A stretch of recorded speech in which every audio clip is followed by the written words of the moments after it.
Yeah, it is a little.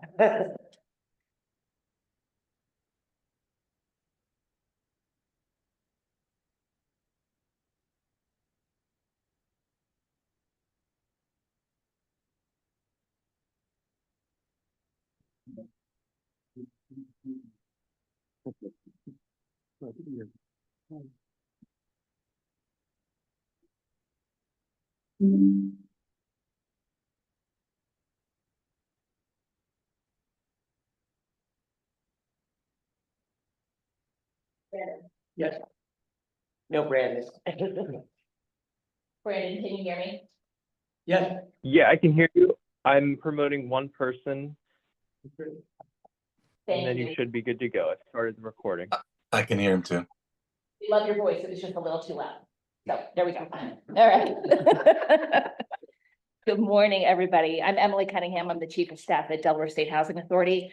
Caitlin could not be here for this meeting, so I'm gonna try to take her place the best that I can. And this is Alex Modeus, and he is our new Director of Policy and Planning at DSHA. And he's gonna be taking some minutes for us. So, Jerry, do you want to call roll or do you want me to do it just to get us started? All right, Jerry Heisler. Here. Robert Tunnel. Here. Aaron Lee. Here. Greg Sutton. Here. Fred Neal. Here. Steve Matro. He's walking in the door. I mean, it's if we just summoned you. There we go. Matt, I will mispronounce this, Crater, That's me. Yep. and Mimi Rail. No.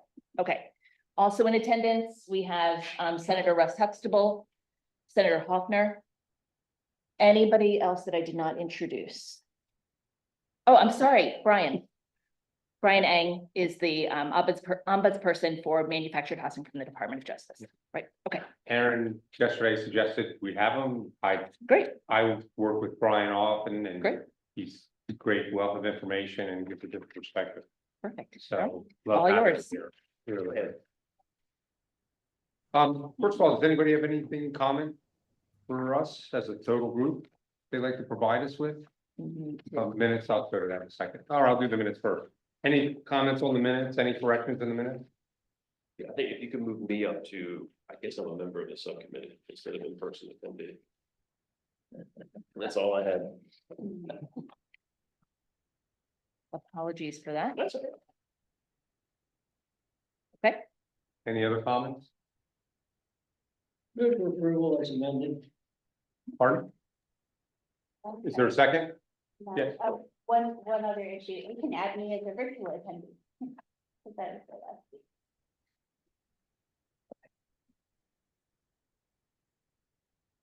we'll make sure that it reflects you are a member of the subcommittee, you were virtual, you're a member of the subcommittee. Got it. Hi, folks. Mimi Rail. We started a parking lot list while we were on there. Should that be reflected in the minutes or is that a separate item? We can certainly include it. If you like to. Sure. Yes, please. Sure, and just to clarify, on the parking, in the parking lot, we had vouchers for manufactured housing, housing quality in existing manufactured housing stock, and Senator Hoffner's bill. Okay, we'll add. Could you, I could not hear you on the screen. Could you repeat that? Sure, sure. In the parking lot, we had vouchers for manufactured housing, housing quality in existing manufactured housing stock, and Senator Hoffner's bill. The other thing we were talking about was the concept of rents and rent control also in the parking lot. Okay, got it. Thank you. Sure.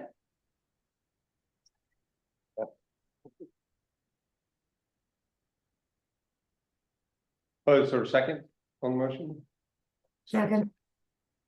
All in favor, say aye. Aye. Any opposed? Any abstentions? Hearing none. Minutes are approved with the following corrections. Second, are there any comments or any observations any members have? Any thoughts? Robert, do you have anything?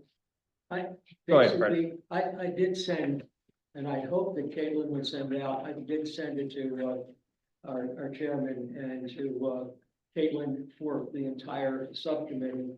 And that was my comments and going through everything that Mr. Heisler had sent to us. And many of those things are lengthy. So I didn't read every single one, but I went through to get the gist of every single one. And they fell into categories, really zoning, financial, and in terms of you know, those areas, those specific areas. My concern is that, one, I would totally agree with him that manufactured housing is viable, and basically, if you're looking at zoning laws saying you can have a whole community of houses in fee, basically owning the land as well as having the house, I have no problem with that. Politically, we know there's a problem if you want to infill, because there was a document of a college thesis on that. And we had a real life thing that happened in the city of Dover when they put a manufactured house in that land. It could have been the other type of construction, but the fact is, basically, it was a hullabaloo. And basically, it had to change. So that is a political decision that we have to make, or the points that were made in that particular document to make sure that it fits in. But right now, I'm facing a very real problem in terms of real estate. I'm in a leased land community of 223 seniors that we're talking about storm water problem. We are not real estate. And they basically put us in a higher category to collect money for the stormwater program that anybody who has a regular house would not have to pay. So if I think it becomes a political problem in terms of changing the zoning, saying if you want to have a whole community of manufactured houses, that's fine, because if it's in fee, you're now considered real estate. Once you get on rented land, that becomes a problem, because while it may be less expensive to put that house and actually construct it and put it there as a living quarters, it then becomes literally a gamble that cost will not shoot up, because the rent underneath of that land is going to go sky high. We're moving it from the affordable category. And that's happened because of private equity moving in, buying it up, and saying after the money was allotted specifically by Fannie Mae, Freddie Mac, or any other source, this is affordable housing.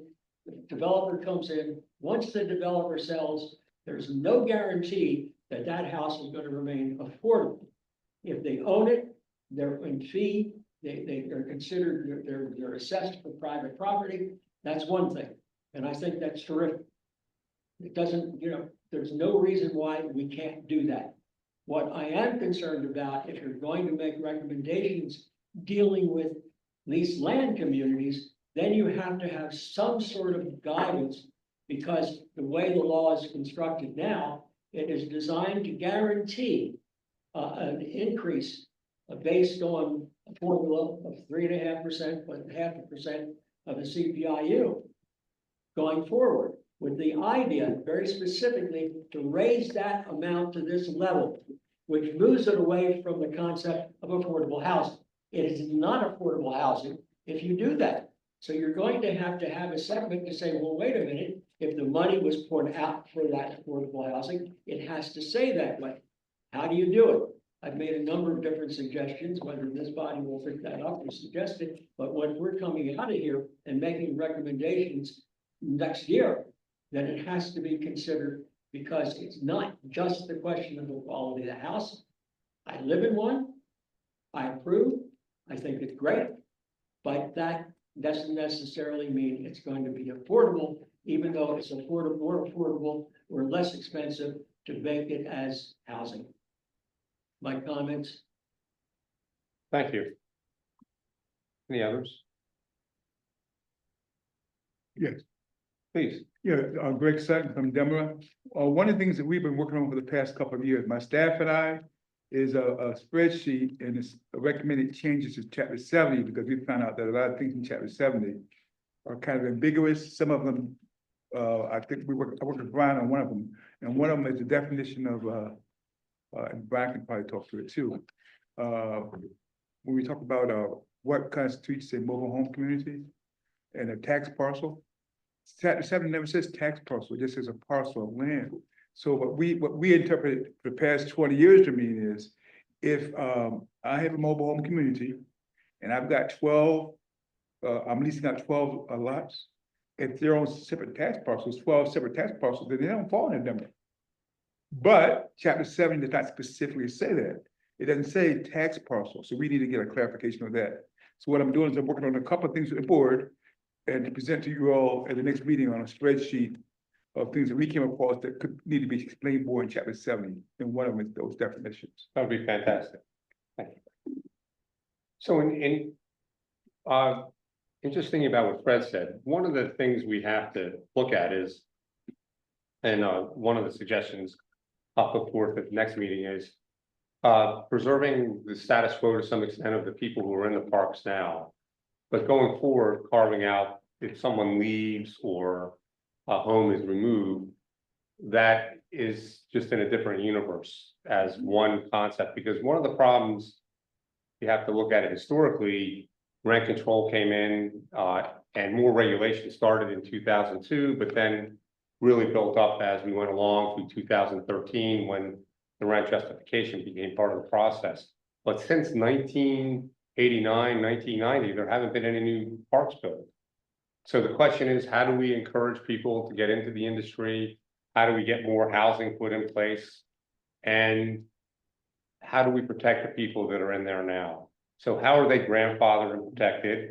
But how do we allow the industry to stay vibrant so there aren't more park closures? Because there have been thousands of units that have been removed from mobile home communities over the past 20, 30 years due to the fact people are using the ground for alternate uses, because they perceive the rate of return on that ground not being to the same caliber or standard that other uses can be put in place on it. So it's really important that we protect the existing homeowners in the communities. And I agree with you there, Fred. But the question is, how can we get it so we preserve what's in place and provide incentive to expand? I think that's sort of our charge a little bit. I sent out, does anybody have anything else to talk about or want to take the meeting? Yes, go ahead, Mimi. Yes, hi. Sorry I'm not there in person. I know it's easier to talk when everyone's around the table. Couple of things on that. I think what you're talking about is critical. I think that one of our recommendations, I think it's outside of what we have the scope to cover in this group between now and the next meeting. I would hope that one of our recommendations coming out of this group is that a state level task force be established to focus on preserving and enhancing the existing manufactured housing communities and individuals living in and or owning manufactured housing, to strengthen those properties, to strengthen their ability to maintain and remain in those properties. I think it's critical. We have to preserve. We have to preserve what's there. We have to preserve. There's been so much loss. It's so important. We have to help channel money in to strengthen and rehabilitate. I would say that, in my opinion, for this group, how do we expand the supply? What do we need to do to work to produce more, expand more? So I'm hoping that part of our recommendations going forward is that there's actually a formal working group established to focus on stabilizing and sustaining the existing manufactured housing in the state. Thank you. So, yes, Aaron. To piggyback on what Fred was saying, I'm a realtor. I'm also on DeMoa, but I'm a realtor specializing in lease land. And so of the 825 homes I've sold, probably half or more have been lease land houses. And I encountered this conversation weekly. This weekend, I took 2 couples out. The land rent was about $750. In 15 years, that same land rent at the current 3.5% plus half of CPI and all of that would be $15.59. So that's not sustainable. You know, when people are buying a house at $750 now, it's gonna be more than double if they stay in that house for 15 years. They're not buying the house as a temporary, like people who might be renting an apartment. They're buying a home. And it's not intended to be just for a few years. You know, a lot of these people are buying them as their retirement solution. Mhm. You know, they've worked their whole lives and they come down here and they wanna buy a house. So saying, well, they're not expected to stay forever like a tenant in a rental apartment would be, you know, we expect them to move up or move on. But these people are gonna be here, and that kind of increase is unsustainable for them. So if there's something, and of course, we're all looking for that magic something to be done,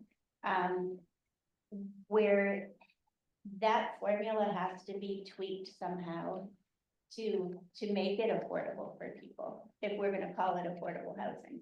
Well, Yeah. let's point something out here. We are affordable housing compared to other types of housing. But what's really critical to understand, we're also private capital. Right, We are not subsidized and we have no specified formula, other than rent control to keep us. We should be able to go to whatever market rent is. The minute we can't go to market, most people will end up closing a park down over time. So the issue becomes, whose burden is it?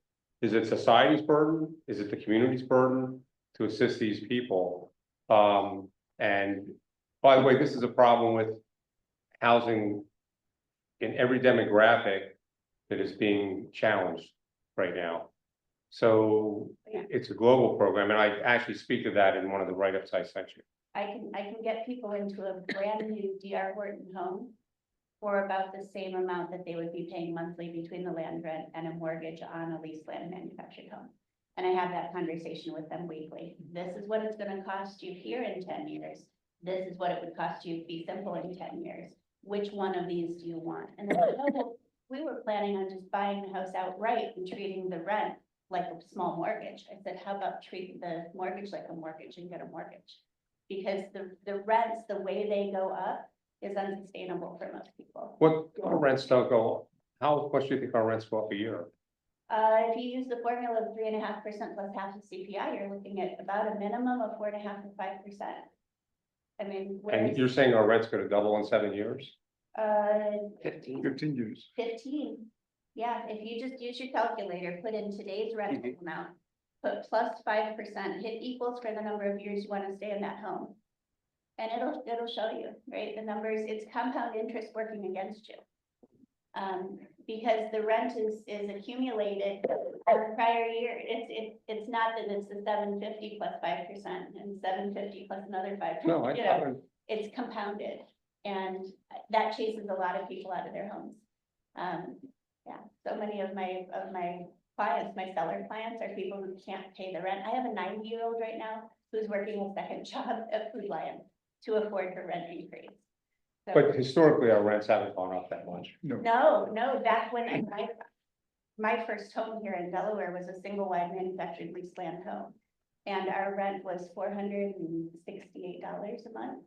When we left that house and sold it, it was only $684, and that was 8 years later.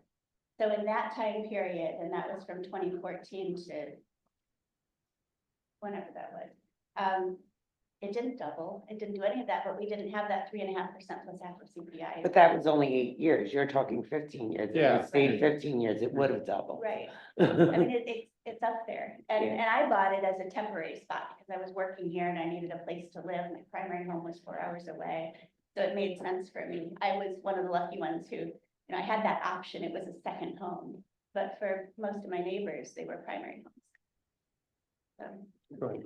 First, thank you for having me here. And I do just want to say that this is just Brian talking and not the official position of the Department of Justice. You know, in the end, the private equity is going to eat everything. Unless it gets stopped. I mean, Ed, and I know you love what you do. I know you love what you do. I imagine there's an amount of money that private equity could put in front of you. Probably with a lot of zeros, right? But like, there's a point at which it becomes so profitable that it's just gonna eat everything. And so I think there's And the problem you run into with trying to find ways to even have like a real subsidized housing with vouchers is that it's not, the rents are just gonna keep going up. So what do we, the options ultimately end up, you keep sort of feeding the beast with the subsidies to keep the rents affordable. Or you do something what we have now with the lot rental assistance program, where we pretend like it's affordable, but really we're taking it out of your pockets. Right. Which, I mean, which then ultimately comes out of the other tenants' pockets, and that's not helpful either. So I mean, the only thing I can think of that is a long-term solution, and I don't know if it would work, and I don't know how you do it, but I'm just gonna say it out loud to put it in the universe.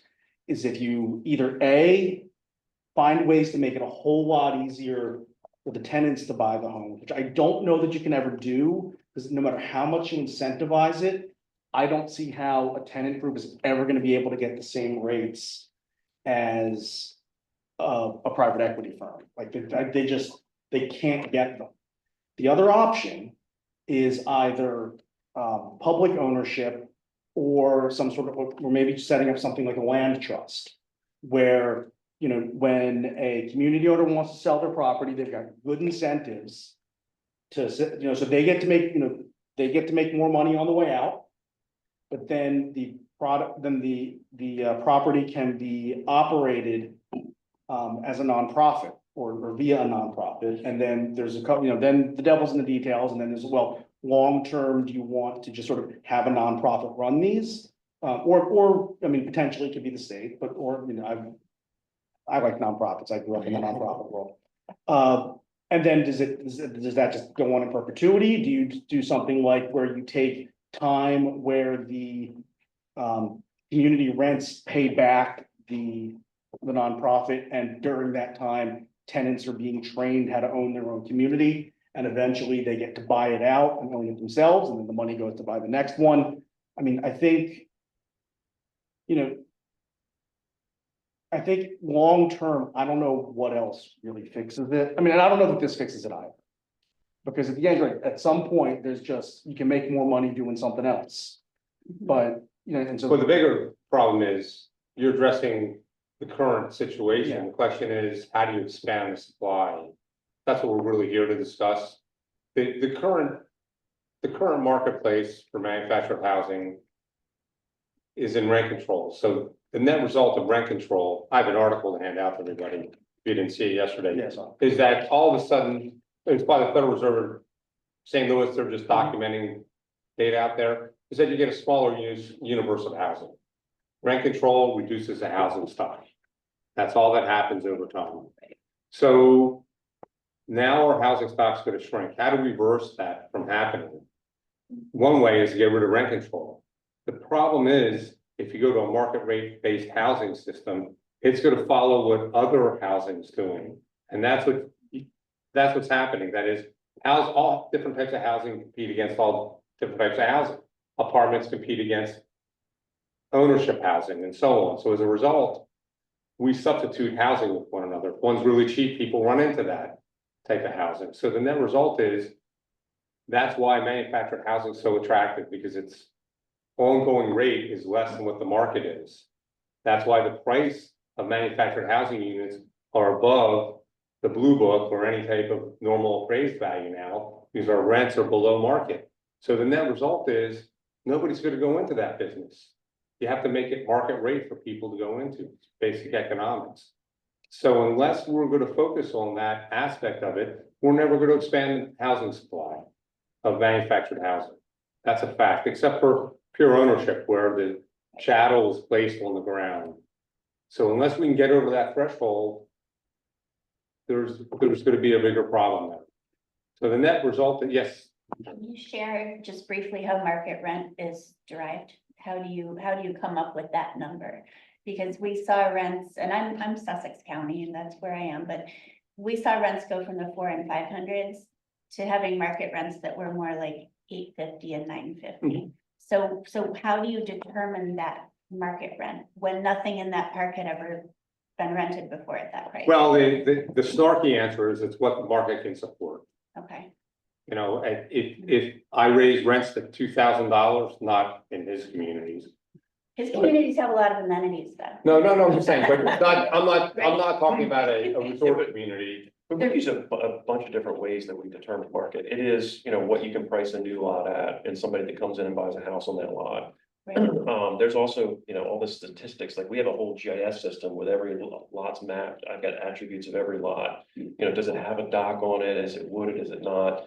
And then you can run statistics on that and then, kind of look at market rates and what things we look at what's selling in other communities, what rents are there. And then we'll apply factors where, we've got way more amenities than other communities. So, there's factors to. There's also, you can actually look at ratios between apartments in the area and your lot rent and so on. So all that stuff is skyrocketed since COVID and our rents are still lagging.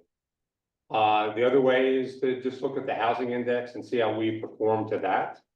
We do that occasionally, see how that is. And Robert, you were a guest speaker at a class that I taught like years ago, and you said something that made the whole room go. And it was, somebody said, how high will you raise the rents? And your answer was you would raise them as high as you could, as long as people were still buying, right? And you said, I'm not running a charity, right? It's a business. And I understand that completely. I like capitalism. I like making money. If you can get the money, make the money, it's all very good. I think one of the problems that we're facing with manufactured housing is the public views it as affordable housing. They call me, I just want to get a little trailer up the beach, that kind of stuff. Well, that's diametrically opposed Yes. to affordable housing. Yes. You're talking about people who are in the community, who have certain limits in terms of their income. When they raise it, and particularly it affects seniors and retired military and the like. Right. So what you're saying is if they can't afford it, tough. And that's what we're trying to balance. Yes. Now, I made a series of proposals because I tried to find out in terms of what Fannie Mae and Freddie Mac that lends money for these things. What do you have to do? And they say, ultimately, they said, it's up to the state. If the state says that you have to sell to a not-for-profit to maintain this affordable housing, then that would be the way, whether it's the former Nicole neighborhood, good partners or whatever, to be able to do that. And that's where the rub rubs in. My suggestion is do what we do with utilities.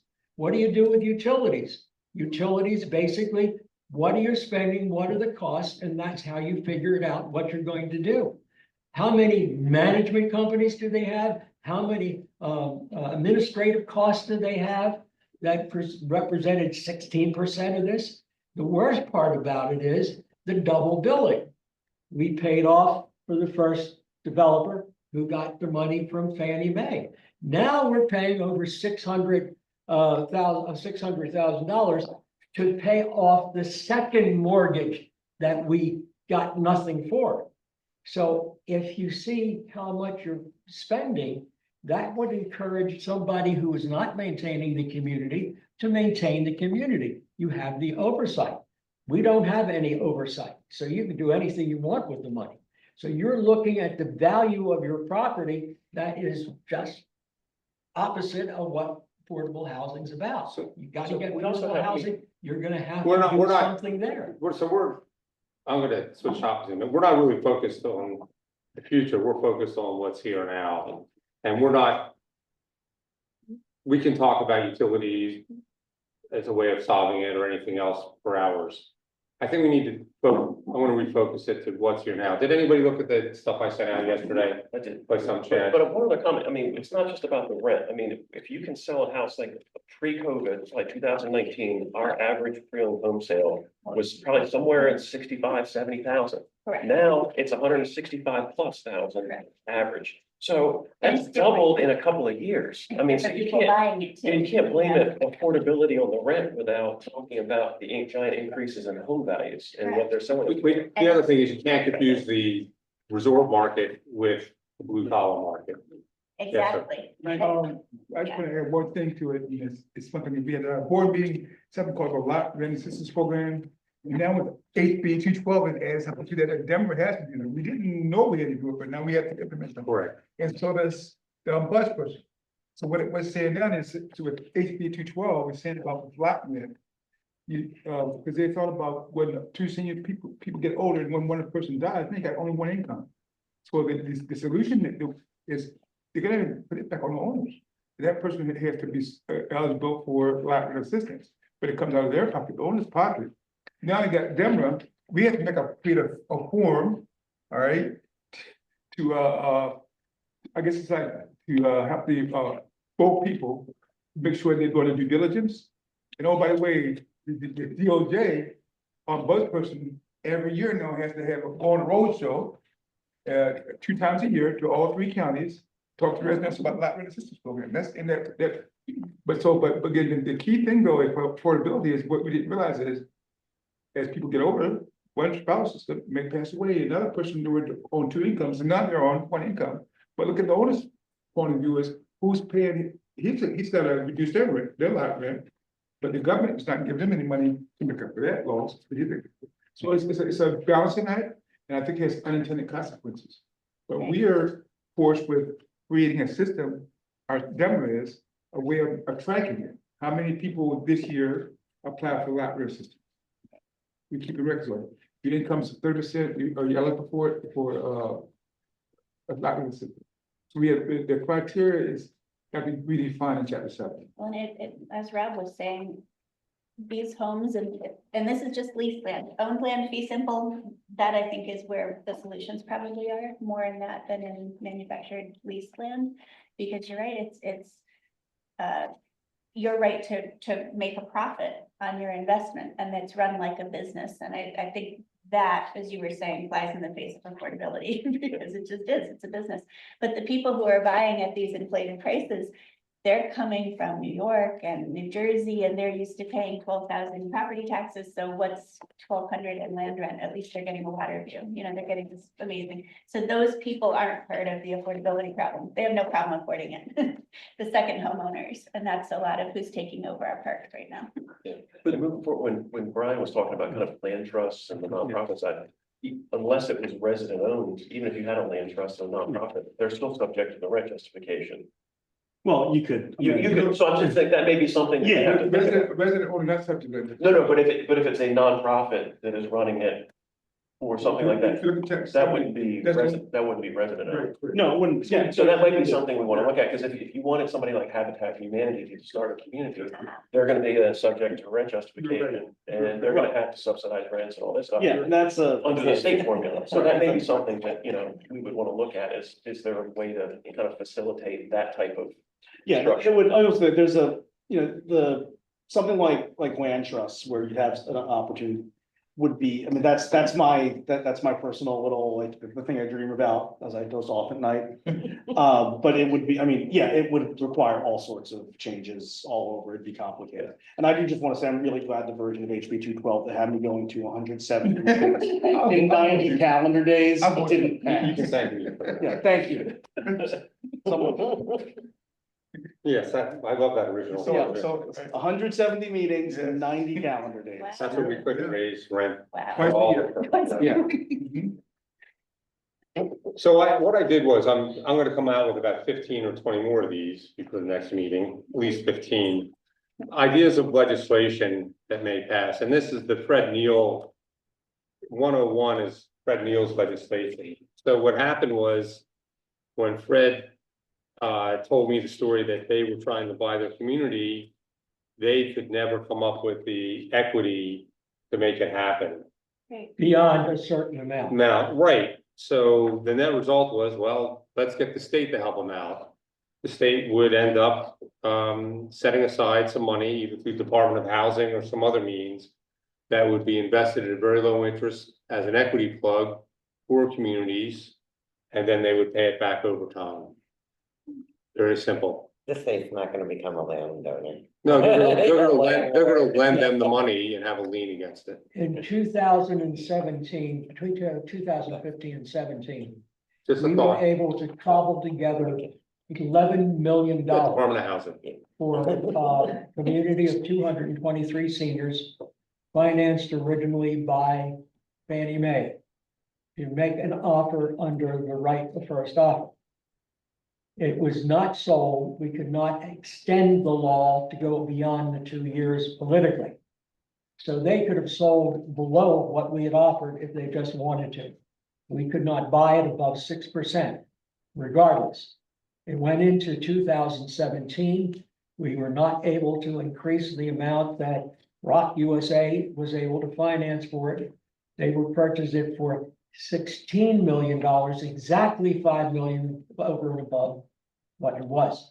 So that's what you're talking about. Correct. In terms of saying, there's no way we can buy that for that amount of And money. so the senator This would be like- suggested it should be the Department of Housing. Yeah, I would, State. yeah. And because And we would have had so- a balloon regardless at $11 million, but that's okay. You would have had it and own it. And there are other certain things All that right. have to be, it has to be professional managed. So, Can't allow. well, that's gonna be the next one in a minute. So I mean, this is similar, like when you look at like a public water utility, there's funds out there where you can go get a low interest loan to do an upgrade or build a Correct. water tower or something like that. Through the rural For the program. rural program, so I mean, this would be something similar for housing. Exactly. A loan that would bridge the ability to Right. purchase, I mean, that, That's exactly it. Yeah. The next one, 102, is that they, I guess the state or the Department of Housing again, I should put in there, would have access to a financial advisor to assist the manufactured homeowners in their analysis of this acquisition. It'd be a professional, who'd go in, assist them, give feedback, and coordinate the process. So somehow we would set up a small grant program, maybe it's through the trust authority, maybe some of their money, or maybe it's a combination of state and trust authority money to advise them on how to make this acquisition, but would be their advocate. And they would have a number of resources or names or firms that could do that. Any thoughts on that, or? Well, yeah, I think it's great because first off, Rock USA has kind of set up an organization, and the fact is that you would have, everybody would have to be a part of it. You're creating a condo or a co-op, common interest community at this particular point, and they would fall under those laws. And you would have to have the standards that they have to keep. There's a membership of that. We had to give that money back to our people after we had set up. So there is some structure beyond that you can look at in terms of setting up the actual structure to purchase the community, how it would be operated and the like. And yes, that having that bridge, but it has to be based on the fact that it's affordable housing and it's to stay affordable housing. I'm not always a fan of Rock because I know in one community, they took an interest in the community. So my idea is have a third party that has no vested interest at all. like when Minquidale purchased their community. Was Yes. there anything about One affordability moment. there, or is it just like they bought the community? No, we were able to get it done. The people No, no, there but had I'm- wanted to were be there- done, were there any and Rock USA came in, and DeMoa was basically there as a support item, because. Yeah, no, I was asking more, was there any mechanism on limiting rents, setting prices? No, Were they allowed to turn around and sell it later and make a bunch of they money? could if they wanted to, yes. So- I don't think there's anything, no, because I don't think there's anything in the law that would prevent them from selling. Yeah, no, so I'm just saying, no, that was the only resident community, but there wasn't anything tied to Yeah, affordability there. they could have sold it. And, you know, Yeah, I got you, okay. I was just curious. Any other thoughts on it or concerns? The next one, 103, deals with cattle versus real property. Actually, can I go back on the last? Go ahead, go with that.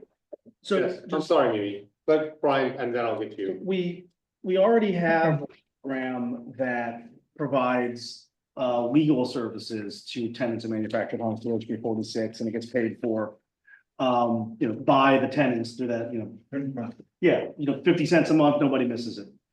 For one thing, which is not entirely related, is, the inflation's been eating that, so that's got to get fixed anyway, but you could use something like that and in effect expand, instead of creating a new program, expand that.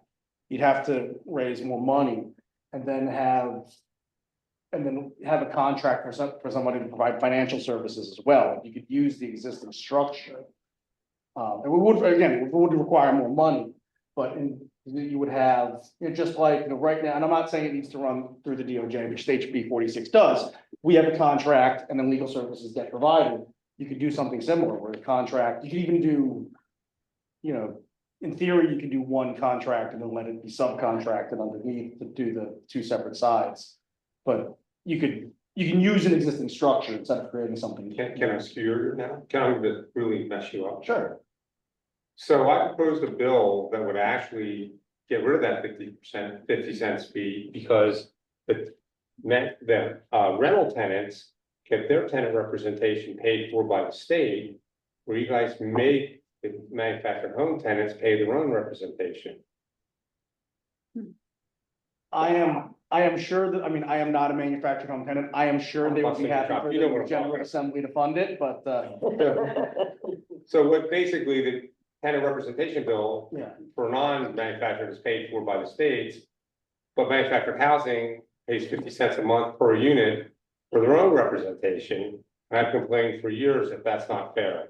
Okay, can I just add something to that? Because my community members who pay that 50 cents believe that they have an attorney on retainer and can call them for everything. And then they're disappointed when the They attorney are. has to say, well, that's not really the avenue I mean, we're it's- helping you with. But the problem is, tenants in manufactured home communities have to pay their own tenant representation, Yeah, where the state pays it for renters. right, Although- but that 50 cents, they think they have access to every Everything, single which problem isn't the they case. come across in their life, and that's not what it's for. The landlord tenant representation is limited to eviction defense. Correct. So it is a more narrow universe. I know the attorneys at Classy, because Classy has the contract, would very much like to help everyone with everything. Yeah. But if you have to help everyone, then everybody gets exactly $6 worth of legal services. And I suppose if every individual tenant wants their $6, they can have it, but that sort of undermines the collective good. Yeah, what it was Yeah, for. but I mean, it is, but my point was just that if you want to create a service that provides, that provides an additional valuable service to home, and I mean, I would go so far as to suggest that there are homeowners who not only do they need financial advice on, wanting to buy the property, but that would be a valuable service generally on Yeah. things like budgeting, how to do that. I'm For the on, future with rents, and it could be paid for, in theory, in a similar way, or, when the HB 46 funding gets adjusted, which it has to be, because inflation's eating it. You could add a little more and then expand the program. That's a good idea. Services. Okay, yeah, I like that too. Mimi, you wanted to say something? Yeah, first of all, Jerry, I want to say thank you so much for picking up the pen and drafting these. It really helped me focus, so I appreciate that very much. Couple of thoughts. The first is I'm particularly focused on your items 3 through 7, because I think they fall right in line with really what our charge is, which is about production and normalizing non-stick built housing opportunities in all throughout the state, and reducing discrimination against non-stick built housing across the state. So I think they're very helpful. And as I read this, I wanted to throw out the framework that's helped me develop, which is I see 4 categories of work for us, just as a talking point. And one is the development side, which is land use and zoning and building codes and definitions and education about the importance and the attractiveness and appropriateness of manufactured housing in our communities. The second is financing, federal, state, and private. The third is public sector participation to encourage the development and use of more non-stick built housing. And the fourth is implementation. What is needed to implement state and federal legislation and programs? For instance, the pretty interesting and amazing package of housing bills that were passed this past time. And I'd love to hear Senator Huxtable's thoughts on that. But to me, it falls into these 4 categories. So I'm primarily focused on 3 through 7 and see rooms to expand some others for proposals. And I wanted to throw that out there because to me, that's really what we're trying to get at. So if we're talking about chattel versus real property, how can we as a state push to have non-stick-built housing treated as real property for all new developments, for instance? And these thoughts continue as we move through the next 4. So I'm hoping that our primary focus of recommendations focuses on development, financing, public sector participation, and implementation of existing, new, interesting laws and programs. So again, thank you for picking up the pen. It really helped me think about what I hope we get out of this committee. Yeah, more of 103. Historically, Senator Ennis had gotten passed and approved by the legislature. It was either Senate Bill 77 or 72, I can't remember, in which we surrendered our titles, our DMV titles, and received a certificate of deed from Kent County. It was reversed by the bankers, because you don't own the land. Your house isn't worth what you have. So as a result, we got our titles back. And again, if you do this, there's no reason, if you are fee simple, now you've got the ground to hold it in there. And yes, this is very good. If we get that passed as part of it, and again, it comes into the fact you're going to expand manufactured housing in whichever form. Yes, this is a very positive thing to have. So let's back up a minute. The land and the home are separated in manufactured housing. You can get a leasehold title or a leasehold lien against the unit now. That's not a problem. There's a disadvantage to it in some cases, and there may be some advantage to it in the other. But you can do that now. I've done that in Ascot Landing quite a bit with one HUD unit, and the rest of them are standard building code units.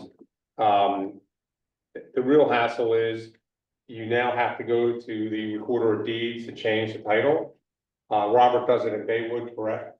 You do the same thing? Like Correct. Baywood's a leasehold there, but you can get a traditional 30-year mortgage, and you can also But do like lease areas. term is longer. Lease term is So- longer, yeah. So in the So that It's usually 15 years longer than Yeah. the underlying loan. Because Baywood, I mean, it's wonderful. You can use regular loans for that, but for the traditional leased land homes that, not modular, but the manufactured ones, those are 1-year auto renewing leases.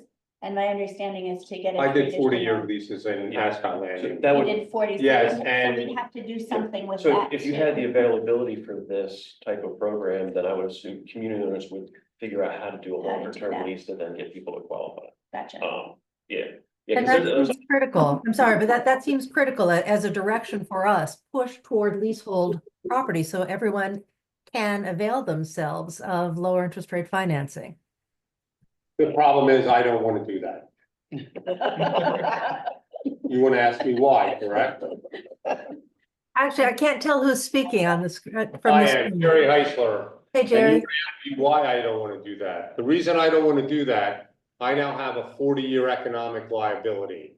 So if I go to change the use of that park, I have to buy that leaseholder out of that remaining lease, which may be 35 years or 25 years.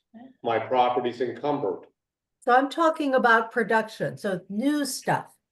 Yeah, I am, I'm talking about. Yeah, but if you could couple this with some of the other zoning changes and you had a new. You would be community willing to with do 40-year that, but leases. for right now, we're not. Are you worried about that being, reducing housing inventory because landowners would pull out? I'm worried about the state government getting involved with my contract and rewriting it for me, where I can't make any money, and I now have an economic loss. But I mean, if it's an existing community, I would see this as just another option versus something Correct. that's mandatory. If you made it where we could go to Right. the real property. And then you could have a longer term lease option, and some community owners would offer it. I doubt RHP would figure out how to do it.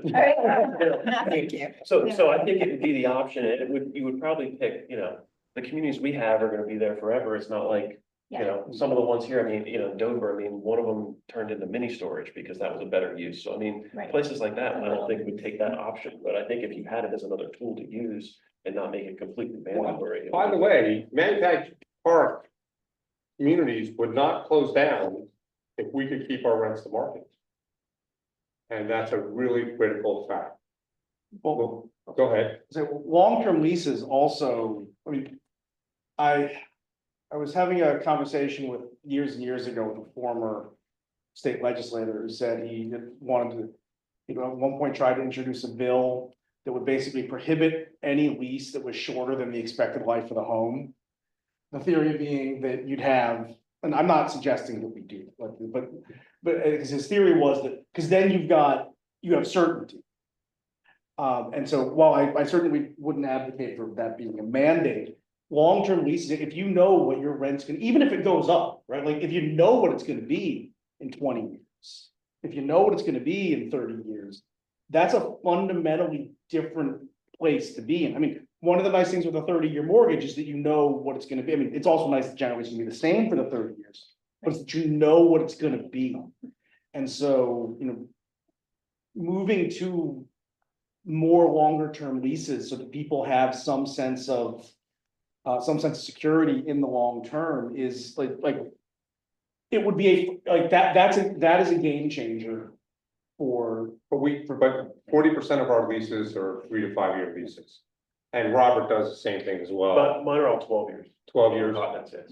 And so we provided in the code an ability to have longer term leases. And now there is a provision in the code that if you do 40-year lease, you're carved out of the rent mechanism. So that's in the code now. Why don't we do them more? We give the choice to the tenant. A lot of tenants don't want to be locked into a longer term commitment. I mean, there's even 5 years is not, isn't that long, right? Like, I'm talking about if you had 12 years is, if you had a 20-year lease, and I hear you about the issues with an incumbent, so it's not without its problems. But 20 years, you move in and you know what your rent's gonna be for the next 20 years. So let me just point this out.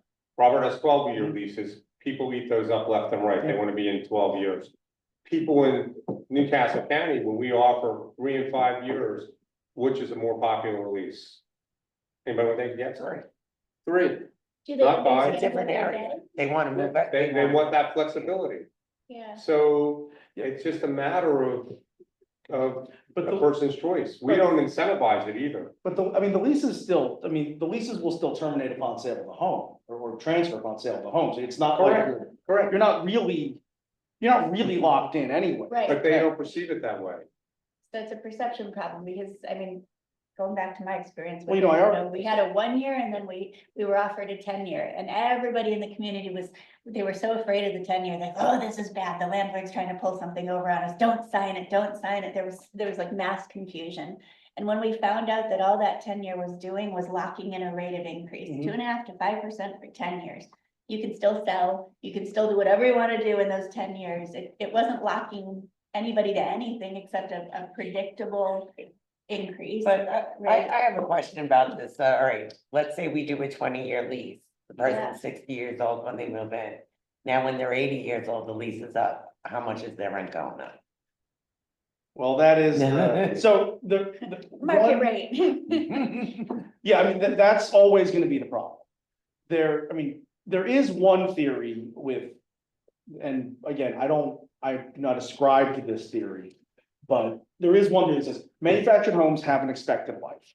Right. And if your lease goes to the end of the expected life of that home, then that's fine. And if at the end of it, you have gotten the use out of it. And if you can negotiate something new with the landlord and it works for everybody, that's great. And if you can't, you got your value out of the home.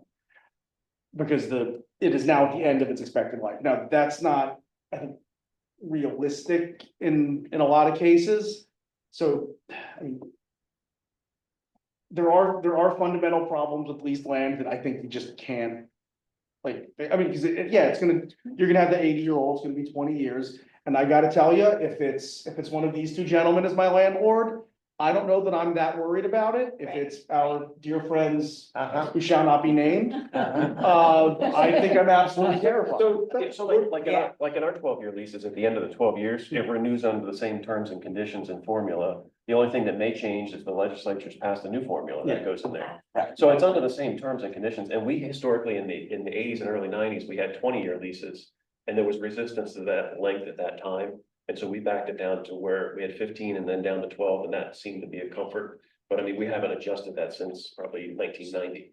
I want to refocus something again. Everybody's looking at manufactured housing as this really horrible process. It's a part of the housing market that exists because individuals want a piece of ownership. Right.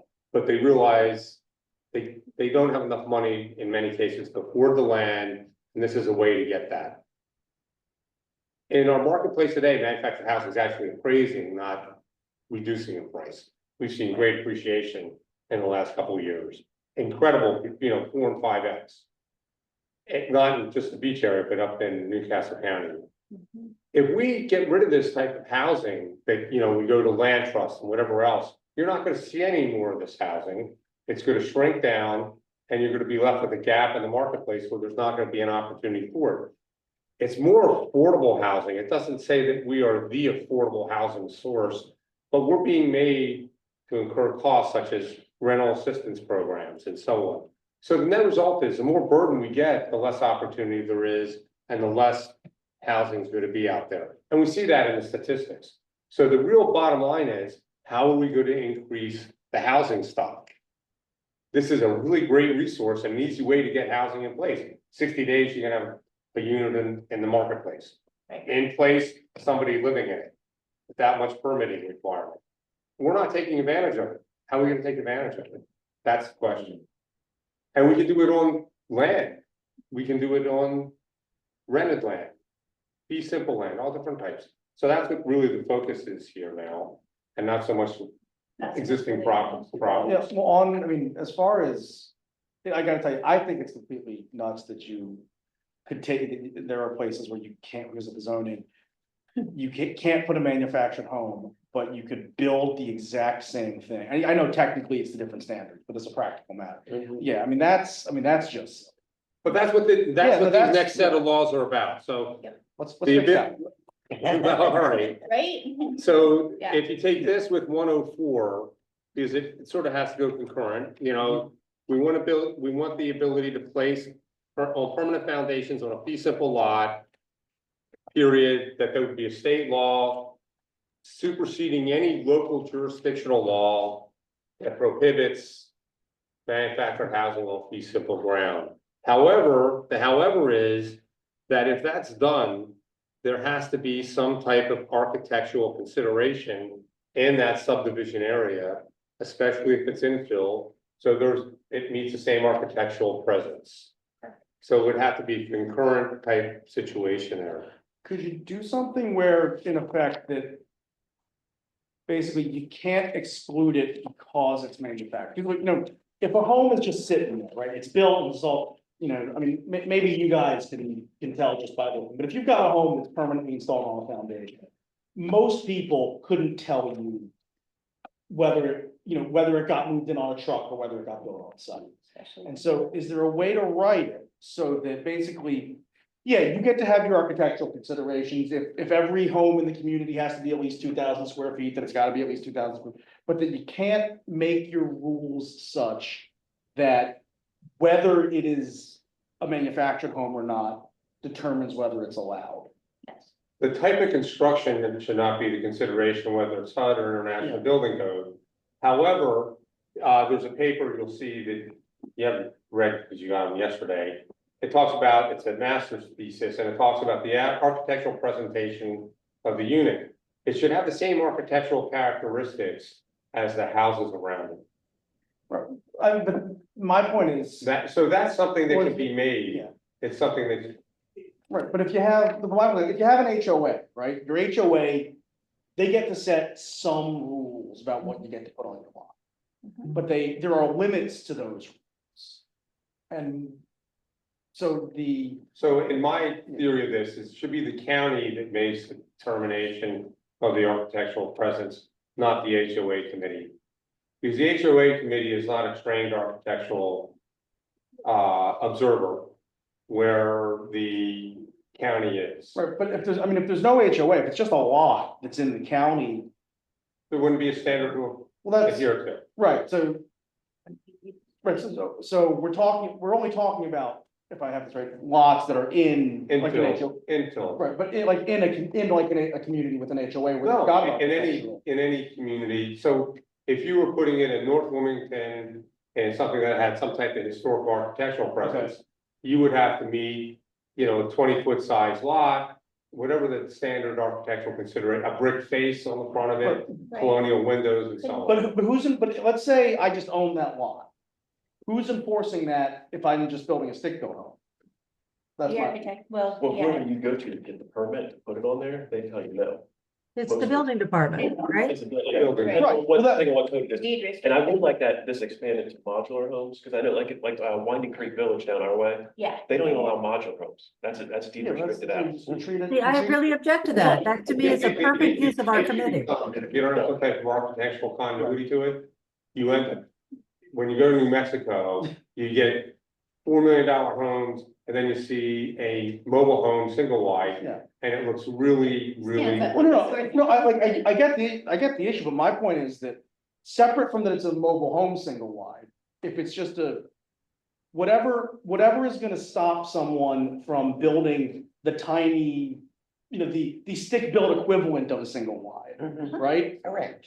Yeah, so whatever the rules are, you just have the rules not take into Right. consideration If, the method of manufacture. if you put in your deed restrictions that type of construction cannot be the exclusive determining factor of acceptability. Like, your deed restrictions would have, they can say that you So need they're to not- have a 7. So a lot of deed restrictions in the state don't allow like Right. product. That's just not gonna, it's like discouraging racial or religious bias in a neighborhood. Right, This is just not allowed. But I think it's important there be some architectural consideration.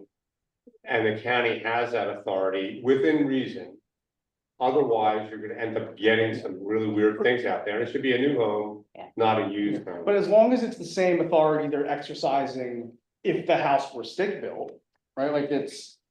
Well, But like in Sussex County, there's age restrictions where if it's either 12 or 15 years old, you can't put it on any lot without going to the Board of Adjustment and getting approval for it, which seemed crazy. I mean, it could be a house that's from, 2002. Yeah. That looks modern and they're just gonna move it there, and there's no age restriction. You gotta go through this whole other process. Right, but that's my. Yeah, so I'm just thinking there may be something like that you could write in there.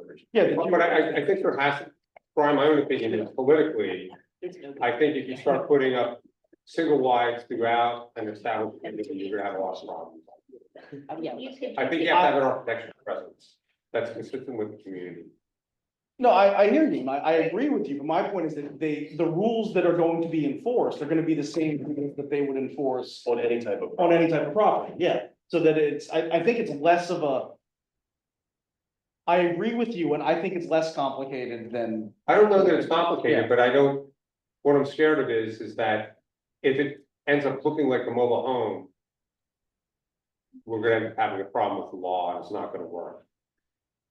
And talking to some other people, having an architectural presence that is similar to the other type of construction in the community is important. That's what I've been told. Right, Whether that is a written rule for that community may not be the case, but the more it looks like and walks like a duck, the better off we are. there are some deed restrictions that go into great detail about what the homes are supposed to. I'm worried about when there's Right. no deed restrictions and we end up putting just a single wide in there and it looks like a single wide and all of a sudden everybody else around it doesn't have single Are wide. you talking about just a piece of land, like, let's say I just A single find lot, a a random single piece lot of land and, and I put a house on it, Yeah. so it's not in a community. no, I'm talking about Common a single free lot in the community.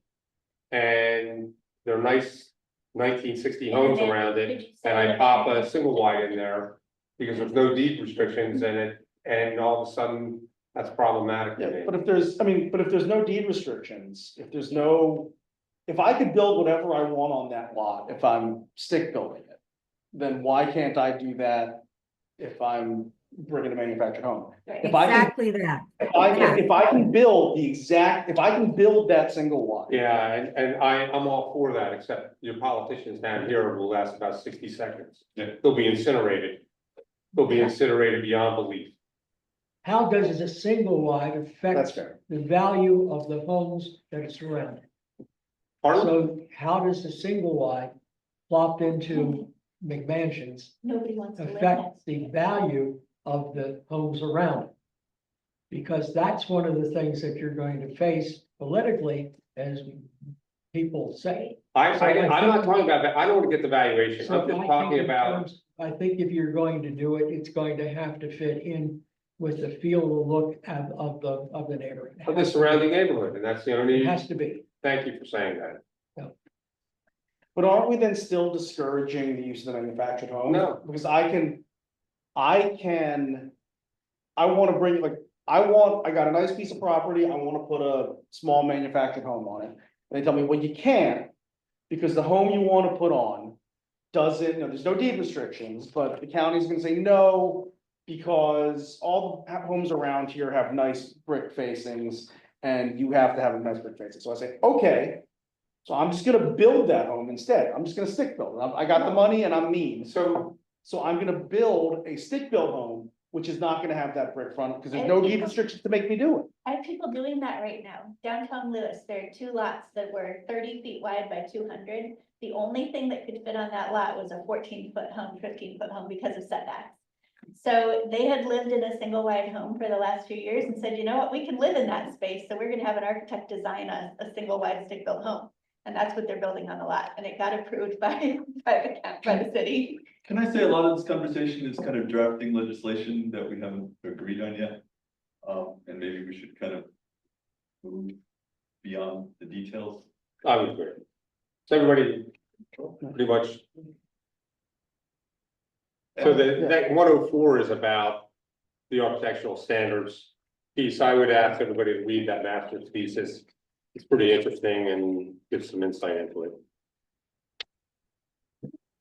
Jerry, in going through this, you mentioned counties and what have you. You might want to add in some of the language of where it's appropriate. Municipalities, we have a charter. And basically that would affect our Understood. abilities to do certain things. So Right. if you're going to look at that, you might want to add into municipalities as well. In addition to talking about the counties. Several of these. The next 2 pieces of proposed legislation are actually something I've learned from my micro home community projects that I'm working on, Arusha Village. Most of our counties have strict zoning classifications. And then for manufactured housing, they have a separate zoning classification, as if it's in a plague. And as I mentioned before, in Newcastle County, when they wrote the UDC, the original proposed legislation had a 600-foot buffer around the manufactured housing community, 600 foot deep. That's crazy. So my thought is that a manufactured housing community, long as there's water, sewer, or community septic regulated by the state and operated by an unrelated third party, and private water system regulated by the Department of Health and operated by a third party, then it could go in any zoning classification, period. Because actually, Robert and I were talking about this. Manufactured housing typically is 4 to 5 units at max per acre. It's not very dense housing. In Robert's community is gross, is what you said, about 2 per acre? Just under 2 per acre. Per acre, yeah. But his net probably is much higher than that. So the bottom line is, why should we have a separate zoning classification? And why, if there's infrastructure there, can't we be put into any zoning classification? Traditionally, manufactured housing is always put outside in rural areas because that's where it was less dense, cheaper land. Also because it wasn't, without density, you don't get a lot of opposition. So, what's your thought about this? Any thoughts? I have a thought. positive thought.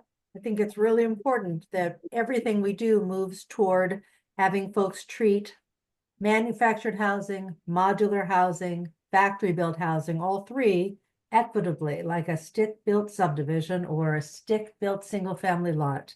Same infrastructure requirements, same site design, same building design on the exterior, non-discrimination. No prohibition based on building materials, on construction standards. And I think these and the previous one move us in that direction. Thank you. Any thoughts by anybody?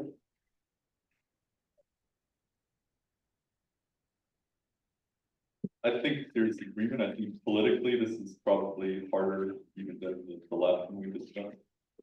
But that shouldn't stop us. Yep. Well, I would like to see a state law on it, that it's just, because you'll never get the counties by themselves to agree that it should go in every zoning classification. I agree. This needs to be state law. That's what we're here for. This is a state level task force. A subcommittee of that is our opportunity to try to influence state policymaking. So I agree with you, Jerry. Is some of it a bit of the messaging? Because if it's, we should be able to put manufactured home communities in any zoning. I think that reads very differently than Mimi, as you put it, you know, how the house gets built shouldn't change how it gets treated or how I it's made. agree. I think, I mean, and it's the same thing, but it just, I think it reads very differently as saying, look, this isn't about manufacturing, this is just about making sure that we have, you know, equity in how different types of housing are treated because some of them are more affordable. Yes. Well, zoning classifications are exclusionary to begin with. Well, Yeah, so if you treat them as exclusionary, we should be abolishing them anyway. And the fact that there's a separate classification for manufactured housing just goes to that. right, well, that's the, yeah, I think we're saying the same thing, but I just think from a. If you make it about equity, then I think it, messaging politically might be. I use the example of my stormwater service fee going into effect. And basically, 223 homes are now considered commercial or other who do not qualify for the lowest residential rate. That is a problem the city is now facing. We have an appeal process, which we're going under just to make sure. There's no question the fact that the community owner, RHP, could charge us a higher fee if they divide it among the 223, because they're being charged a higher fee because they are considered commercial or other. So I'm facing it right now in trying to get my people down to the lowest amount that they have to pay. Every other home is going to be paying in fee home. I yield. Yes, something like this could definitely help. Oh, yeah. So, the term is bannered around in housing efforts, inclusionary zoning, where developers have to include a certain amount of affordable housing in their development designs. This is 106. You can exempt out of it sometimes by paying a fee. And other times you can include it. Usually the threshold is 20%. The academic literature is really varied whether this works or not. I have not been a big proponent of it, but it doesn't scare me. And now that I'm doing Arusha Village, the traffic concerns in Newcastle County are so significant. I'm really concerned about getting any affordable housing in Newcastle County because of the level of service standards. In fact, in Newcastle County, you have to go 3 intersections from your entrance, and they have to be perfect, but you have to do that in every direction. So the likelihood of you getting 3 intersections away in any direction are really slim to have them still operational. So my thought would be on any new community that if you included 20% of your homes be deed restricted, where they would be for people less than 40% median income, you would automatically be waived out of level service standards. Because if we are gonna do infill as a source of manufactured housing, there's no way we'll be able to do that infill, because every time we go to do a traffic impact study, we'll fail. So that's a hyper-technical point, but it's a really important point, because we have concurrency regulations in Newcastle County. I think they do in other communities in the state. And they're gonna increase them as we get more not in my backyard individuals taking over local land use councils. You're gonna see these standards increase. So the idea would be to have a state law that basically says, if you include 20% of your community be addressing people at 40% or less median income, and it's deed restricted, and you have to do annual submissions to the Department of Housing and so on, you'll be waived out of your level of service standards.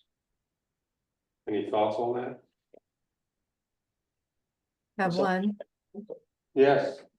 So to me, this is not so much about manufactured housing, modular, non-stick built housing. This is about affordable housing across the board. This is an really inequitable, I've worked in a lot of states. This is a really inequitable way of dealing with traffic impact fees. If there is an intersection where you're creating a challenge, you have an obligation to be paying into a fund that will eventually pay for improvements, or to join an assessment district that will eventually pay for improvements. To me, this isn't this idea of 20% committed affordable for manufactured housing and stick-built housing as a potential waiver from traffic impact fees makes a lot of sense to me. It makes also sense to me that as part of the overall task force's work, we address this as a recommendation for the state to change this approach. No last in project should ever have to bear the burden of all of that previous work.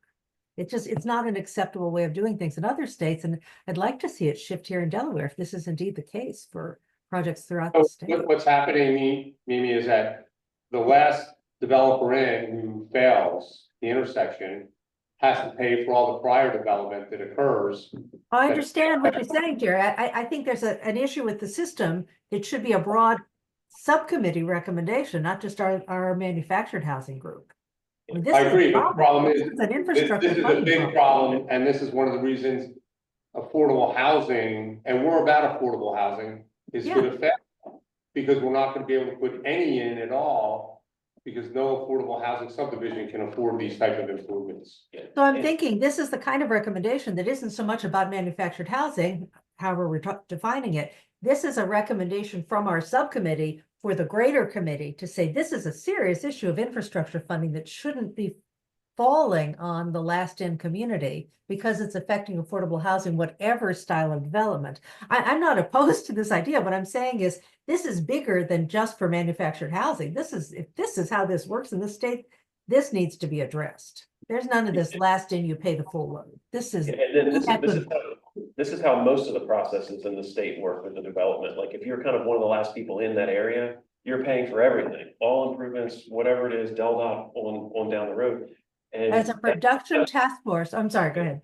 but that's one of the main reasons too, why we've got kind of sprawl, and you see people going in these level 4 areas and building, because if you're earlier in those areas, it's way cheaper to build than to build into the areas that the state wants you to build in, because you might be the last person in. So, that cost per unit in those areas to build in level 1 and 2 is astronomical because of things like this and how the traffic impact studies are set up. I hear you. So I think this should be passed along to the regulatory subcommittee for looking at that too. I agree with you. This is big and statewide and not just about manufactured housing. This and sewer infrastructure funding, water infrastructure funding, these are big issues outside or beyond their impact on manufactured housing. And and also the issue of statewide regulation superseding what's traditionally been more local is also going to be a huge issue, as was seen with the ADU bill from the last session. Right. Well, the bigger problem is if we're gonna really address affordable housing, leadership has to come from the state. It's not gonna come from the counties. And I'm all about pushing that, but also we should be careful how explicitly we push it, because that's going to be, I don't know how ready the legislature is to take that up. But I would say that shouldn't be our charge, second guessing what they're willing to do. It's, what are the inequities that we're seeing? Let's get them out there. Let's talk with Senator Huxtable and other people who are part of the subcommittee and the bigger committee about feasibility, but in terms of what we see as inequities, let's get them out there. Then they can choose how far they want to push the envelope, I guess. Exactly. Let's not second guess ourselves. The last piece is something I've been studying for a couple of years. And actually, Steve read the book as well, and I'm gonna give it out to everybody next time I come down as your Hanukkah and Christmas and Kwanzaa present. It's called Fixer Upper, and another book I'm trying to get enough copies on, Climbing Mount Laurel. They're both, one's about fixing that housing problem in America, and the other is about housing affordability and housing insecurity. In thinking about the problem with manufactured housing, not so much at the resort area, but in the rest of the state, there is a lot of housing insecurity. I had an experience back in 2014 that I got involved with who's the representative left New York just recently, John Kawaka. At Maple Square, where I met a woman who was living on like $950 a month, eating macaroni and cheese 3 days a week, 3.5 days a week. And I got to know her pretty well. So after my reading and thinking about everything, I think we need to come up with a housing affordable fund where the state raises about $350 million for doing a new reassessment.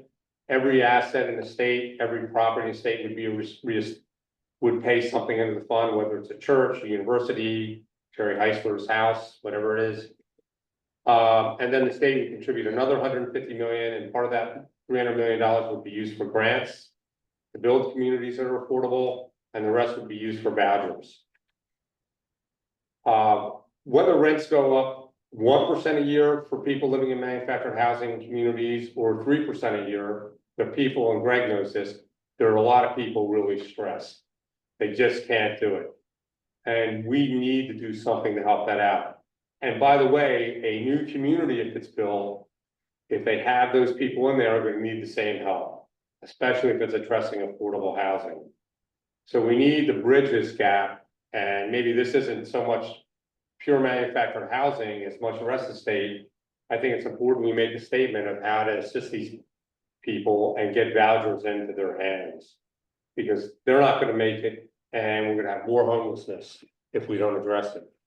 And it's all, I believe it's all our responsibility, just not manufactured housing owners who have to have some type of rental assistance program. By the way, we're private and we still have a rental assistance program. They don't do that with apartments at all or other rental properties. So I think we all need to chip in. The question is how we do it. So I'd like to get some thoughts and feedback on it. Gary, a point of clarification. Are you talking about setting up basically expanding SRAP, a state sponsored voucher program in addition to the HUD sponsor? So it's an additional, I would separate these two issues. One is a fund for development. One is a fund or funding for rental assistance, either project-based or individual. So I would separate these two issues. So the question is there a need for more vouchers for affordable for folks in the lower income ranges in the state of Delaware? Oh. And if so, absolutely. And I'd love to hear what DSHA thinks about basically expanding SRAP. There is, and there's very few vouchers given to manufactured housing. But they can be. There's no prohibition against it, at least not according to They just don't happen.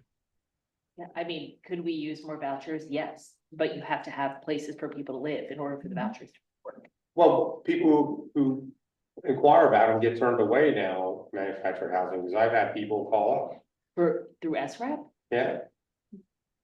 If they're turned away, that's a discrimination issue. Yeah, That's not a supply issue. So we need to deal with the discriminatory aspects of landlord behavior. That's why There's desperate need for housing, period. Yes. An example from Kings Cliff. The problem was approached to me about another subject, and it turns out that when I requested our code inspectors to take a look at what was happening at Kings Cliff, it turned out that a rental house by someone who was employed by Kings Cliff for a family of 4 with disabilities, youngsters as well as the parents, were living in a house that had desperately had a electric system that had been patched to a point of absolutely most dangerous single wide you'd ever seen. They did not have knobs on their doors. They had to use a knife to pry open the door each time they wanted to come in. They were so desperate for housing. Code inspector says you've got to have a half an hour to leave. No place to put them. There's nothing there. No place that they could find. And they went to live with the mother in a manufactured home in the state of Maryland for this. And we've made a series of changes in the city as a right of that. So the desperate need for housing is there. There's no question about it. There's a question of safety of houses that people are going into. There's not enough inspection going through the entire state to make sure that rental houses of any kind are safe, whether it's house, apartment, or leased land house. So that's a series of problems. And I go back to the same thing that I've been kind of preaching. Let's look at utilities. Let's look at the costs. Let's provide some oversight on this so that we can see that the money that is going in, even voucher money that's going to go into it, that property is safe. And that it encourages a community owner saying, if I maintain my property, I'm going to make a profit, as well as the fact that I'm going to pay for my administrative costs, and we'll pay them above that. I think that's the way I think we have to go eventually. And because there has to be oversight, I know there's going to be pushback by the community owners, but I'm looking at paying a double bill. I'm looking at administrative and managerial prices that represent 16% of my 2009 bill. And I mean, basically, when you look at that, you have to say, how are we going to basically control it? How do we know that voucher money is not going to a community owner who's not maintaining the property and taking care of the safety?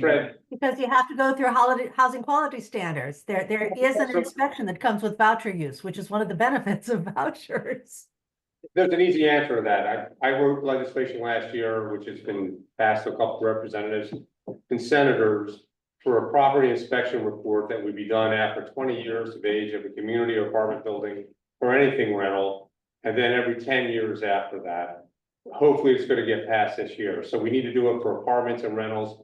The Adams Street debacle is an example of that.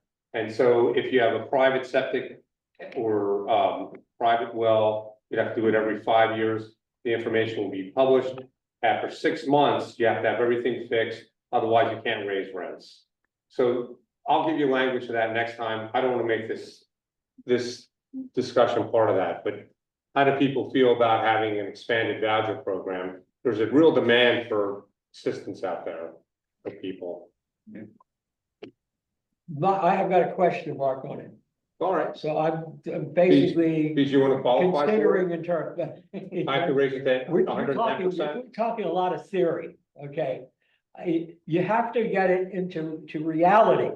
It's not reality, it's theory.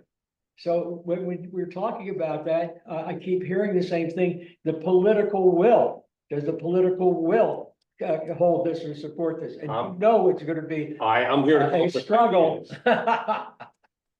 Because I'm having trouble. I want the safety. There's no question about it. We're gonna get to that next year. Yeah. Well, I want to see it. I've heard a lot of things from both Demoa and from. I'll send you the property inspection We'll stuff see, today. we'll see. But I do think that is the purpose of this subcommittee, right? We come up with all of the ideas and we put them in front of the General Assembly and we work with them to try to figure out what works best. So this is kind of like, no idea is a bad idea, right? Get it all down and we will work with them to kind of hash it out. Jerry, time-wise, it's 11:30, meeting goes until 12. Right before that. Yeah. We're going to have one more conversation. Okay. Unless somebody else has any other one. You have something, Steve? No. All right. Anybody else?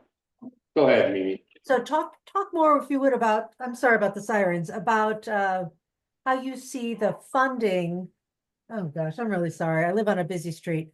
How would the fund work? What would the money be targeted toward? Is it toward infrastructure offsets? Or what would? I think there's a bigger demand for, when I talk to seniors in our community, there's a bigger demand for assistance. Part of the problem is a lot of people just aren't applying for I'm what's sorry, out. I'm sorry. I don't mean the voucher side. You have two items in this. One is the vouchers. I think we've discussed that. The Right. second is this. Oh, the other fund. side is for grants to try to establish more affordable housing facilities in the state, whether they be micro homes, whether they be manufactured housing, whether they be rental communities, but purely affordable where people could feel safe and have decent housing. And the money would be used for what? So you The apply for. seed money to get grant. that started, the seed money to get that started. So I think that would be wonderful to clarify that in there. And if we're going to do this, maybe set a proportion that goes toward manufactured modular, non-stick built housing. A fund as seed money to get more affordable housing communities going with a portion of that money dedicated toward, but collectively I'll just call manufactured housing. I'll put that in there. Thanks. Thank you. All right, one of the big elephants in the room is rent control. One of the reasons we don't have any more manufactured housing is rent control, to be quite candid. And we have a really complicated code. You want to pass that around? Federal Reserve of St. Louis did a quick little blurb on rent control last spring. I've been trying to get the underlying paper for a while, I can't get it. But the bottom line is, you know, there's, the rent control helps out the tenant, but it has some side effects which aren't good. The two predominant side effects that I focus on are the fact that there's lack of mobility. Lack of mobility, it means that Rob Tunnel gets his rent control apartment from Jerry Heisler. He stays there for 40 years and then passes it on to his kid. Meanwhile, Rob has become super wealthy in that time, trading NVIDIA stock. And all of a sudden, he's just, you know, feasting off of the subsidized rent or the rent control part. So that means that Mimi's grandchild has no place to move into who needs a rent control apartment. That's one of the problems with rent control. The other bigger problem to me, though, is it reduces the supply of housing. And if you look at the academic literature and actual literature on it, the rent control shrinks the housing stock of whatever it's being affected. That's actually happened in Delaware. The number of mobile homes today is less than it was 30 years ago, by thousands, literally by thousands. So what do we want to do about rent control? Do we begin to grandfather people who are existing individuals and homeowners in the community and have them grandfathered and go to market with the rest of the people? Do we have a different type of rent control for people coming in new? How do we approach it so we maintain existing parks? And what do we do about new parks? Because we can come up with dozens of ideas, but if we don't solve rent control, we're not going to get one new park, I can tell you that. Robert and I would never build one. And that's a big problem. So how do we address it? I haven't thought this through at all because it just popped in my head, but is there anything that could be done between primary homeowners and secondary homeowners? You know, the people who are buying these houses as vacation getaways and, you know, riding their jet skis and enjoying their boat ramps and all that other fun stuff versus, you know, the little single old men who, you know, can barely get by. Yeah, and I actually, if that was actually proposed last year, and Robert was really excited by that, and I wasn't. But my one response was, in House Bill 212, was that if you want to encourage gentrification, go ahead and do that. Because you will gentrify the heck out of Sussex County in 10 seconds. So I would be totally against that. As an affordable housing advocate, as a capitalist, I would be for that.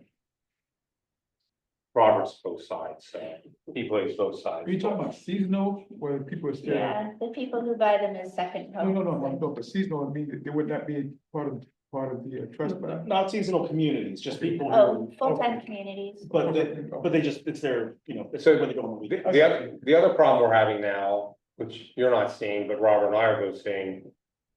The average person coming into a manufactured house now isn't somebody earning 25 and 30 and 40,000.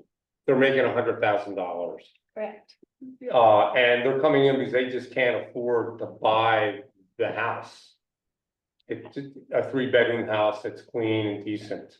So the net result is we're not seeing the true affordable housing buyer in our homes market.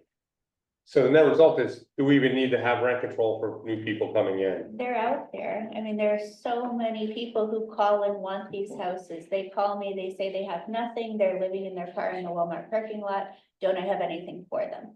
You know, they can't qualify for a loan. They have hardly any down payment money. You know, I can't do a lot with those people. And then when the rents are not transferred and you're starting fresh at market rate, there's no hope for them either. So That's at the beach, that's not in Newcastle County. I don't live in Newcastle.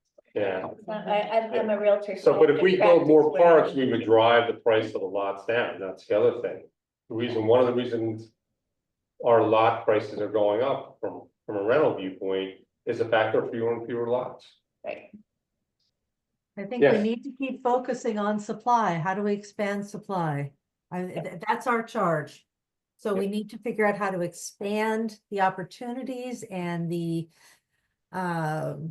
clarity for how we increase supply of manufactured housing in the state. And what do you want to do about rent Focusing, control? focusing on rent control diverts us from the main focus of what I understand our task force to be, which is how do we continue to expand supply?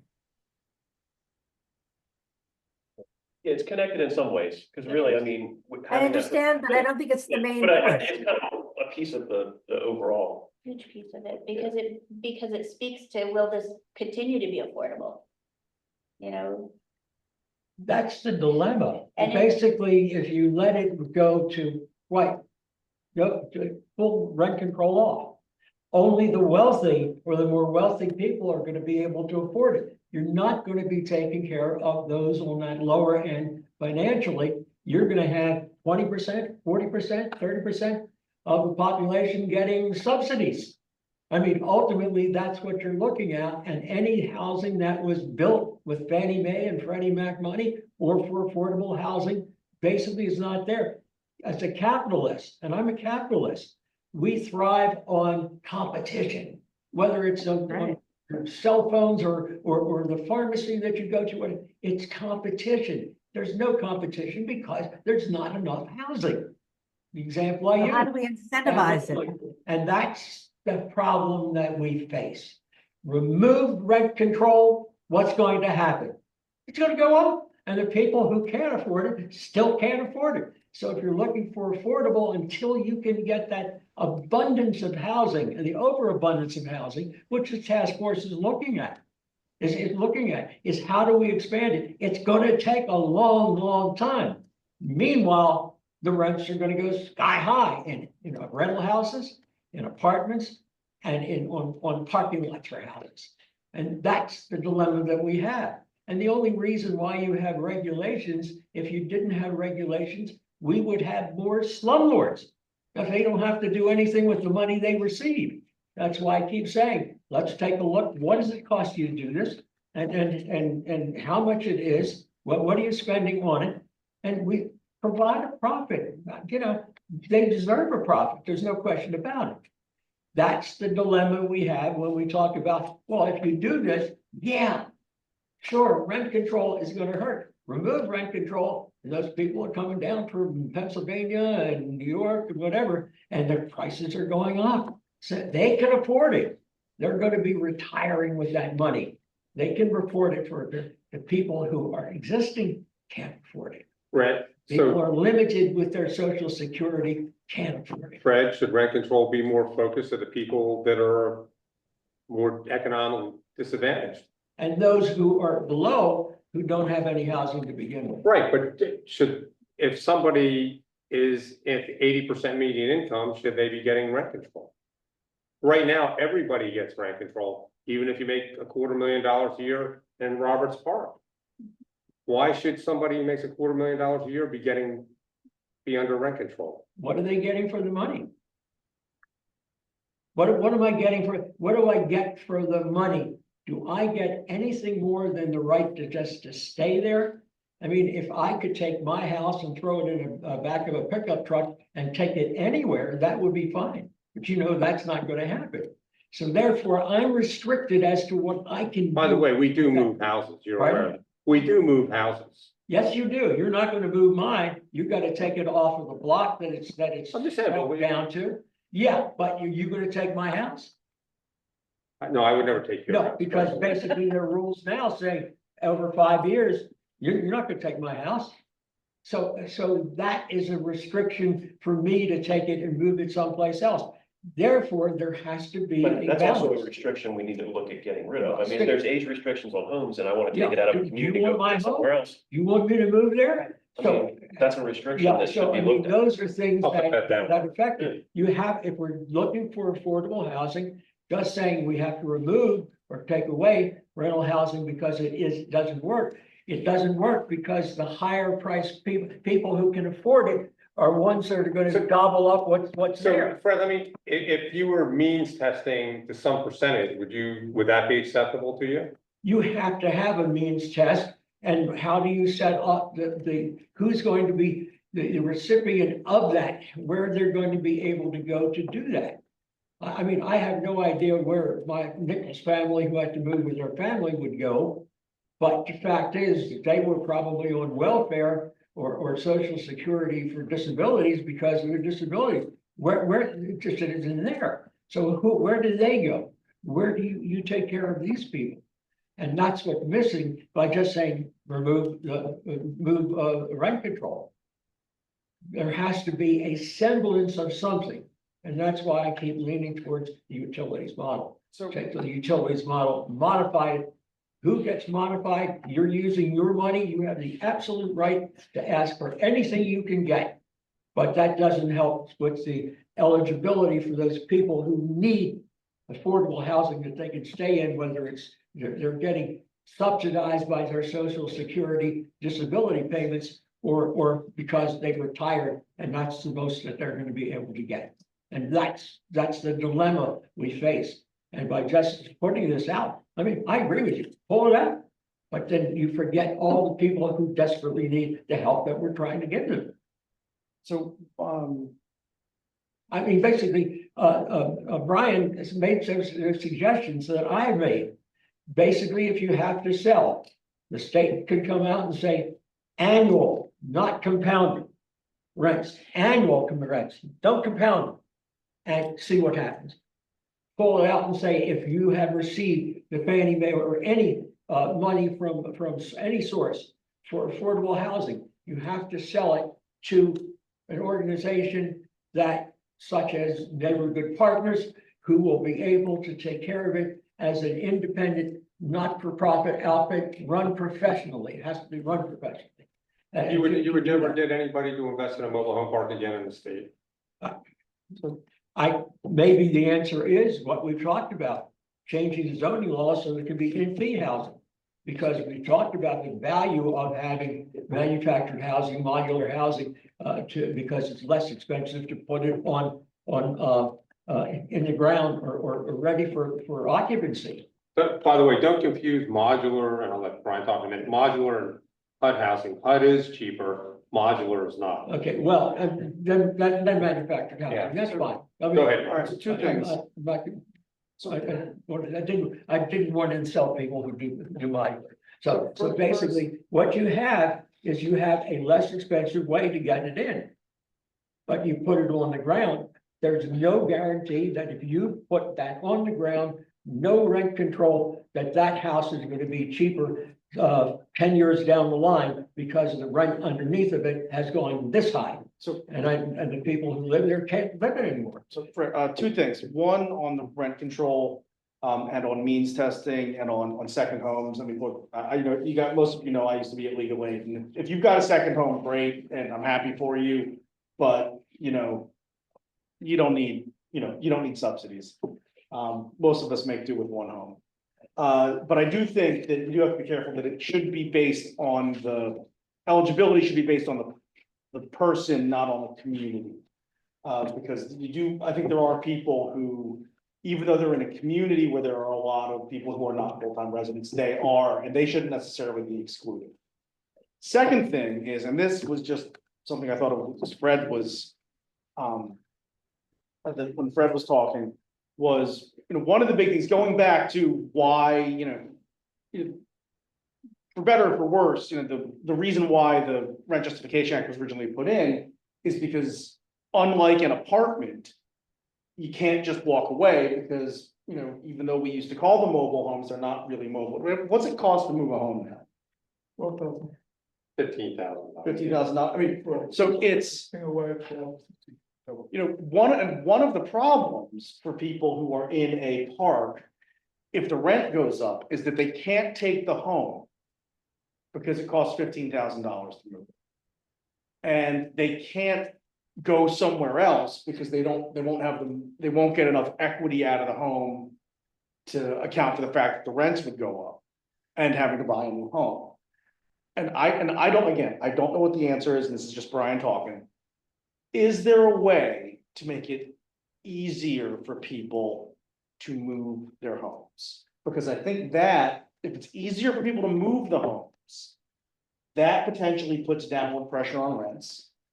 It potentially makes it so that people, in a way, it reduces the need potentially for rent control, because if you can move the home, then it's more like an apartment, right? I can leave.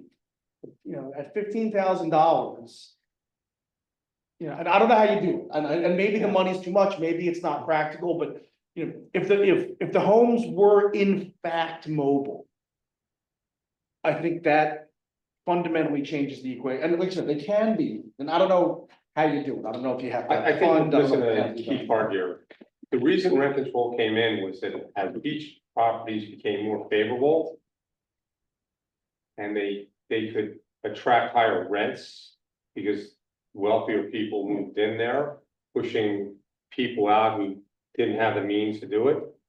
That pressure forced rents to begin to jump greatly. The pressure wasn't in Newcastle County or Kent or Western Sussex. It's always been at the beach.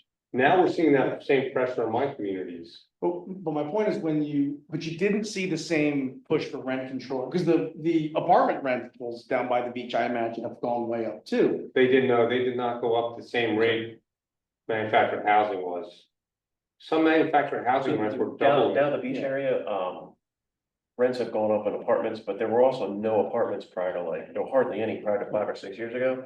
Now there's probably been 3,000 or 4,000 built, But so that's a thing where, you know, now they're seeing demand, so people are actually building it. But if they were under rent control, if we had that manufactured housing style on. But my point is that you don't see the same push for rent control on the apartments because people can move. I mean, at the Well, end of no, we're last beginning to see legislative law session, now. we just got- There was one introduced legislature, Yeah. one in Wilmington, we're starting to see the same thing.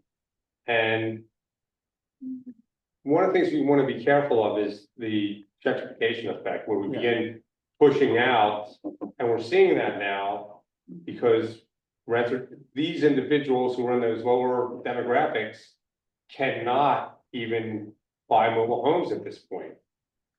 And the reason they can't buy mobile homes now is because people are bidding up the price of standard mobile homes to where they're 3 and 4 times their original cost. So the net result is we have a new single wide cost $70,000, $80,000. So we're seeing this great dislocation occurring, and the net result's going to be if our rents keep suppressed, you're just going to see more closures. I'm not advocating anything on the existing ones. I'm looking for new communities. Is there a way to get a different law in place where new communities, two things are, the reason I brought up the 20% number for the traffic impact study issue is to ensure that there's always communities are protected. They have that 40% regulation in there, which means it can't be greater than 30% of their income. And two, we could be market the rest of the community as a way of cross subsidization. So the question is, how can we make all this work so we can have a policy that allows us to encourage people to build mobile home communities, which we don't have now. And if it sits like it is now, we can pass all the laws, but if we don't address rent control, nobody's gonna build anything. And by the way, if there's rent control in apartments, there won't be another apartment built in this state, or very few, let me put it that way. It's just the nature of rent control. So are we looking or brainstorming ways to create more lease land communities? I think Or just manu- I want more land lease communities. The question is, how can we do it? Is it through Yeah. means testing? Is it through a combination of policy variables? And I'm gonna suggest some things next time. If you could read this one article and maybe some of the other ones, that would be helpful. I read everything. I'd like at least everybody to read the master's thesis. It's a pretty easy read. You read it, didn't you, Fred? Yeah. And it gives us some suggestions regarding architectural standards and community, like that further dialogue with you on it. Andrew.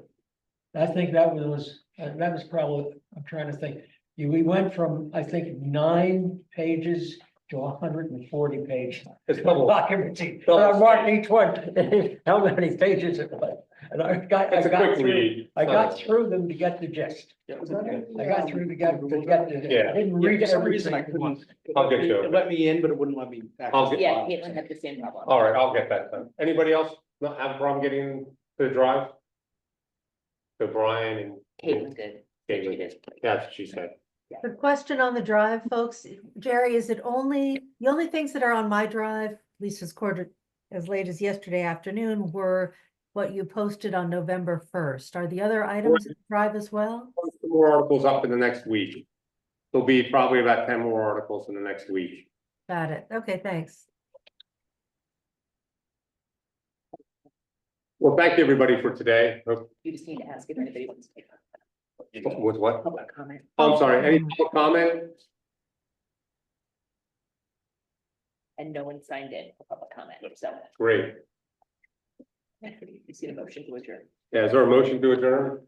Neil moves to adjourn. Second? Second, All in favor, say aye. aye. Thank you very much for attending today. Okay.